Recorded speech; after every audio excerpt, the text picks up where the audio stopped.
Listado ang mga fixer sa LTO sa Quezon City. Kasabwat pa raw nila ang mga empleyado pati na ang mismong hepe ng district office. Nasa frontline ng balitang yan, si Gio Robles.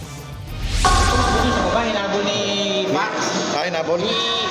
Nagre-ring nyo lang daw siya, hindi naman daw siya empleyado. Nang makuha ng mga fixer ang marked money na 7,000 pesos sa undercover agent na kunwari magpapa-upgrade ng lisensya sa Land Transportation Office, hudyat na ito ng mga operatiba ng NBI na sumalakay para arestuhin ang kanilang mga target. Isang buwan minanmana ng NBI Homicide Division ang LTO Quezon City District Office sa isang mall sa Barangay Pinyahan na tila pinapatakbo na umano ng isang sindikato. May na-receive kaming reliable information na itong LTO District Office na to is into illegal fixing. So, for additional fee, napapabilis nila yung proseso ng pagkuha ng driver's license or car registration. Agad pinadapa sa sahig ang nasa 6 na fixer. Pero ang mas ikinagulat ng NBI, may basbas umano ng hepe ng LTO District Office na ito sa QC ang operasyon ng mga fixer. Labas-masok pa raw sa tanggapan ang mga fixer na parang mga empleyado ng LTO. Umaabot sa 1,000 pesos ang karaniwang bayarin sa pag-renew ng lisensya sa LTO. Pero kapag dumaan sa fixer, umaabot ito ng hanggang 8,000 pesos. Lumalabas din sa investigasyon ng NBI na may porsyento ang hepe ng LTO District Office sa bawat galaw ng mga fixer. Ayon sa mga nakausap natin, 1,000 yung share niya per transaction.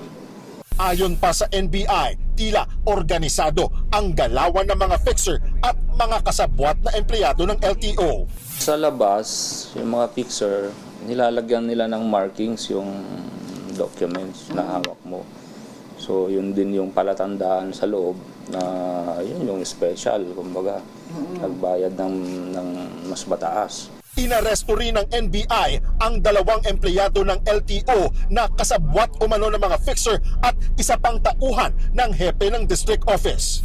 Itinanggi ng mga naarestong fixer at empleyado ng LTO ang mga paratang laban sa kanila. Nahaharap ang mga sospek sa mga kasong paglabag sa Anti-Red Tape Act at Anti-Graft and Corrupt Practices Act. Ang hepe nila patuloy pang hinahanap. Ayon kay Lacanilaw, nasibak na sa pwesto ang opisyal na ilang beses na umanong nasangkot sa mga illegal na transaksyon. Ma'am, aminin ko po sa inyo, matagal ko na pong binabantayan yung taong yan.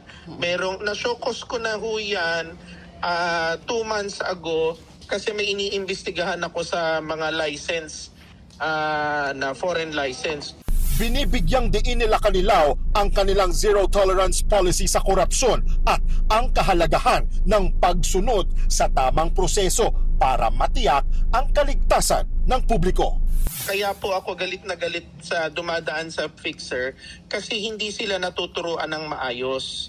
Tapos hindi sila naturuan sa driving school. So yan ang nagkakaroon na ng mga aksidente. Nagbabalita mula sa frontline, Gio Robles, News 5. Mga kapatid, Cheryl Cosing po. Maging maalam at may pakialam sa mga napapanahong issue at headlines. Mag-follow at mag-subscribe na sa social media pages ng News 5.